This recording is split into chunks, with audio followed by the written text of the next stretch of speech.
Good day, ladies and gentlemen. This is your Captain Ashish Kumar welcoming you all to Flight PYCS 13. Learners, आज हम बात करने वाले हैं सेट्स के बारे में। आज हम समझेंगे कि पाइथन में सेट्स कितना इंपॉर्टेंट रोल प्ले करती है। इसकी मदद से आप लोग कितना यूनिक वे में किसी भी तरीके के डेटा को स्टोर कर सकते हैं, डिफाइन कर सकते हैं और आगे चल के अपने बड़े-बड़े टास्क आसान कर पाते हैं। ये यूनिकनेस मेंटेन करने में काफ़ी हमें सपोर्ट करती है। सो लर्नर्स, अपनी कुर्सी की पेटी बांध लीजिए और रेडी हो जाइए टेक ऑफ के लिए।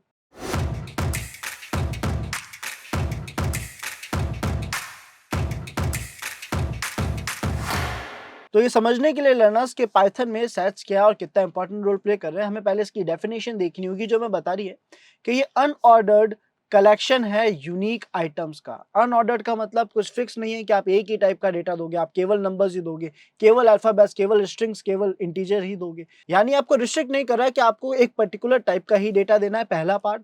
और दूसरा पार्ट ये कह रहा है कि आप जो भी डेटा दोगे ये उसकी यूनिकनेस मेंटेन करके देगा। फॉर एग्जाम्पल, अगर आज हम माने कि हमें हमारे कंपनी से कोई टास्क दिया गया, हमें कंपनी से कहा गया कि हर एक की एम्प्लॉय आईडी या हर एक के बैंक अकाउंट की इन्फॉर्मेशन नोट कर दो, या फिर हर एक का नाम और एम्प्लॉय आईडी नोट कर दो। इस तरीके से हमें कोई भी टास्क दिया गया। अब अगर मैं नेम्स नोट कर रहा हूँ, किसी के नेम्स लिख रहा हूँ और मुझे एक ने नाम बताया आशीष, दूसरे ने नाम बताया अमन, और उसके बाद हमारे थर्ड यूजर ने फिर से कह दिया कि मेरा नाम भी आशीष है, तो यहाँ पे मैं देख सकता हूँ कि दो डुप्लीकेट्स वैल्यू है और मुझे बस एक लिस्ट बनानी थी जिसमें मेरे पास कुछ नाम होंगे। अगर मैं इसमें डुप्लीकेट्स नहीं चाहता हूँ, अगर मैं एम्प्लॉय आईडी की लिस्ट बना रहा हूँ और वहां पे मैं डुप्लीकेट्स नहीं चाहता हूँ और गलती से मेरे पास कोई भी डुप्लीकेट वैल्यू आ गया, तो सैच इन दोनों में से एक ही वैल्यू को रखेगा, दूसरी वैल्यू को हटा देगा। इसका मतलब ये कोई भी डुप्लीकेट डेटा अपने अंदर स्टोर नहीं करने देता। और यहाँ पे मैं रैंडमली कुछ भी डेटा स्टोर कर सकता हूँ। मैं यहाँ पे एकदम से नंबर भी स्टोर कर सकता था, वर्ड्स यानी स्ट्रिंग्स भी स्टोर कर सकता था। बस मुझे ध्यान रखना है कि अगर कोई भी चीज़ डुप्लीकेट हुई तो उसे हटा दिया जाएगा, उसकी दो वैल्यूज स्टोर नहीं होगी, उसको दो बार स्टोर नहीं करा जाएगा। ये हमारे सेट्स की ओवरऑल वर्किंग, इसका काम है। अब सर, हम सेट्स को कैसे यूज ले सकते हैं, कैसे डिफाइन कर सकते हैं? तो हमारे पास सेट्स को डिफाइन करने के दो तरीके हैं। पहला सेट होता है एम्प्टी सेट, एक ऐसा सेट जिसमें कोई भी डेटा नहीं होगा। अगर हमें एक एम्प्टी सेट डिफाइन करना है तो उसके लिए हम क्या करेंगे? सर, आप देख सकते हैं यहाँ पे आपने ई सेट नाम का एक वेरिएबल रखा, एक पैरामीटर रखा। बस डिफरेंस ये है कि सर, ताकि आप सेट, टपल्स या डिक्शनरीज में कंफ्यूज ना हो जाए, है ना? तो यहाँ पे हम क्या करते हैं, ई सेट के आगे जब हमने सेट डिफाइन करा है तो हम लिखते हैं सेट, और उसके बाद हम यहाँ पे ब्रैकेट्स का यूज ले लेते हैं, जिसकी मदद से हम ये डिफाइन कर पाते हैं कि ये एक जो टाइप है ये सेट है। यानी जो डेटा इसके अंदर स्टोर होगा, इस डेटा टाइप का, ये ओवरऑल पूरे के पूरे वेरिएबल का जो टाइप है वो सेट कहलाएगा। अदरवाइज हो सकता है ये इसे डिक्शनरी मान लेता। क्यों? क्योंकि सर सिंटैक्स सेम होता। अगर मैं नॉर्मली एम्प्टी सेट डिफाइन करना चाहता तो मैं ऐसे भी कर सकता था, ई सेट एंड कर्ली ब्रैकेट्स। लेकिन सर ये सेम प्रोसेस तो डिक्शनरीज को भी डिफाइन करने में यूज लिया जाता है। तो फिर जब हम इसका टाइप देखेंगे तो बता देगा कि ये एक डिक्शनरी है, और ताकि इसे एज ए डिक्शनरी ट्रीट ना करा जाए, एम्प्टी सेट के केस में ऐसा होता है, ताकि इसे एक डिक्शनरी ट्रीट ना करा जाए तो हम यहाँ पे से इस तरीके से ना लिखकर, ऐसा लिख सकते थे लेकिन ऐसा लिखने पे इसे डिक्शनरी माना जाता, तो हम ऐसा ना लिखकर इसे इस तरीके से एक एम्प्टी सेट डिफाइन कर देते हैं। लेकिन सर, अगर हम एक ऐसा सेट डिफाइन कर रहे हैं जिसमें हम डेटा दे रहे हैं, तो हम यहाँ पे बहुत आसानी से माय सेट हमने रखा, कर्ली ब्रैकेट्स का यूज लिया, हमने यहाँ पे डेटा ऐड कर दिया। अगर आप ध्यान से देखें तो हमने यहाँ पे वैल्यूज में, डेटा में 1 2 1 3 8 मेंशन करा है। जरूरी नहीं हम कोई सीक्वेंस, कोई ऑर्डर मेंटेन करके चले, क्योंकि ये अनऑर्डर्ड वे में डेटा को स्टोर करता है। बट यहाँ पे क्योंकि आपने एक जो है वो दो बार लिखा है ना, ये एंटिटी जो वन है ये दो बार यहाँ पे मेंशन करी गई है, तो ये उसकी यूनिकनेस बनाने के लिए उसे एक ही बार यूज देगा। यानी जब आप फाइनली इसको प्रिंट कराओगे तो आपको आउटपुट दिखेगा 1 2 3 8। आपको ये आउटपुट वहां पे देखने को मिलेगा।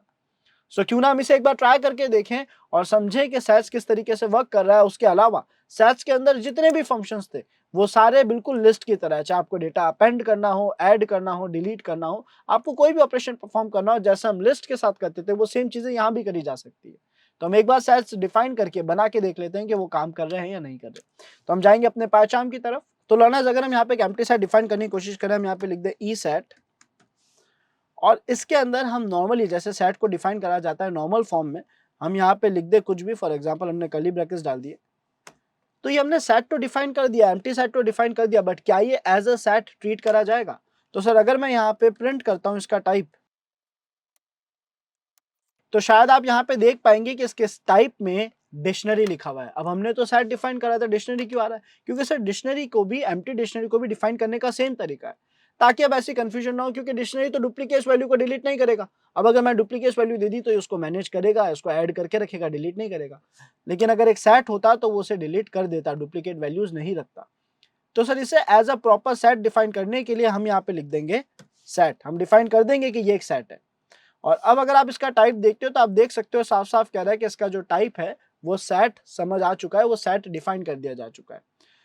अब हम बात करते हैं एक ऐसे सेट की जिसमें हम पहले से वैल्यूज लिख के रखें। फॉर एग्जांपल हमने यहाँ पे रखा माय सेट और यहाँ पे हमने हमारी वैल्यूज दे दी।